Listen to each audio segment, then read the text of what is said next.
এখন আমি আপনাদের সাথে শেয়ার করছি সুরমা মাছের কাবাব বা চপের রেসিপি।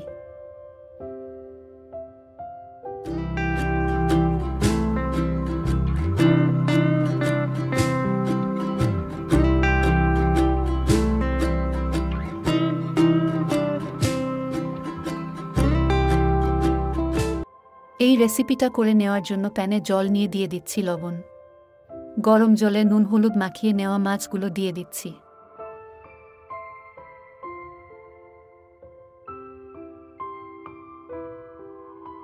ঢাকনা দিয়ে ঢেকে নিয়ে সিদ্ধ করে নিয়ে নামিয়ে নিয়েছি।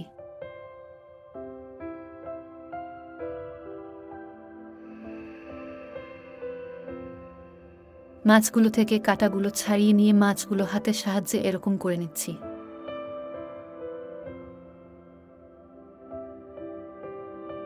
গরম কড়াইতে পেঁয়াজ দিয়ে দিয়েছি ধনিয়ার গুঁড়া।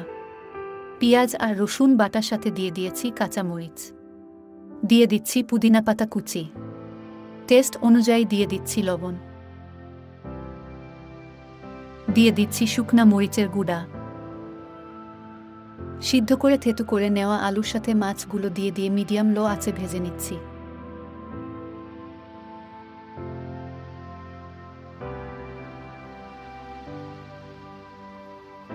এরকমভাবে ভেজে নেওয়ার পর চুলাটা বন্ধ করে ঠান্ডা হওয়ার জন্য রেখে দিচ্ছি। একটি ডিম নিয়ে একটি চামচ দিয়ে খুব ভালো করে অনেকটা বেশি সময় নিয়ে ফেটিয়ে নিচ্ছি।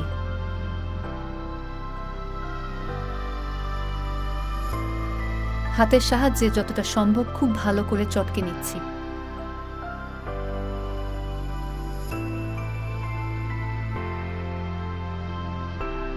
অল্প অল্প মিশ্রণ নিয়ে হাতের সাহায্যে চপের শেপ নিয়ে ফেটিয়ে নেওয়া ডিমে ডুবিয়ে এগুলো আমি ব্রেড ক্রাম্বো মাখিয়ে নিচ্ছি।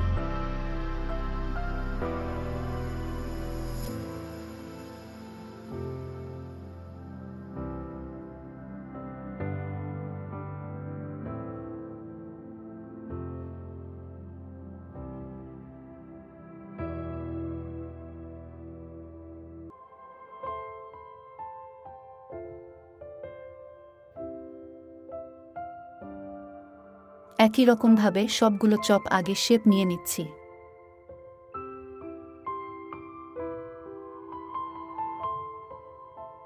আমার সাথে থেকেই দেখে নিন, একরকমভাবে আমি আরও কয়েকটি বানিয়ে দেখিয়ে দিচ্ছি।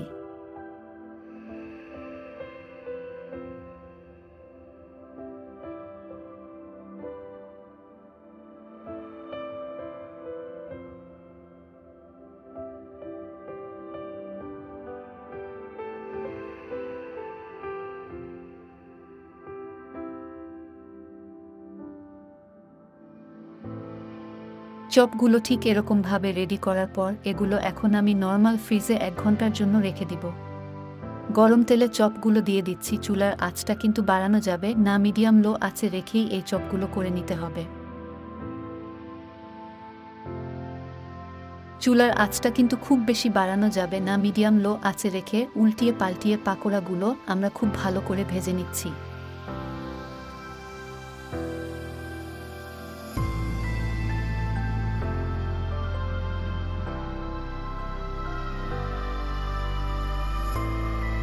পাকোড়াগুলো যখন উল্টিয়ে পাল্টিয়ে খুব ভালো করে ভেজে নেওয়া শেষ, এখন তেল ছড়িয়ে তুলে নিচ্ছি। দুর্দান্ত সুস্বাদু করে নেওয়া ছোট মাছের এই রেসিপিটি দেখে আপনাদের কেমন লেগেছে অবশ্যই কমেন্টস করে জানিয়ে দিবেন। ভালো লাগলে লাইক করবেন, শেয়ার করবেন। ভিন্ন ধরনের সুস্বাদু রেসিপিগুলো পাওয়ার জন্য অবশ্যই আমাদের চ্যানেলটি সাবস্ক্রাইব করে আমাদের চ্যানেলের পাশে থাকবেন।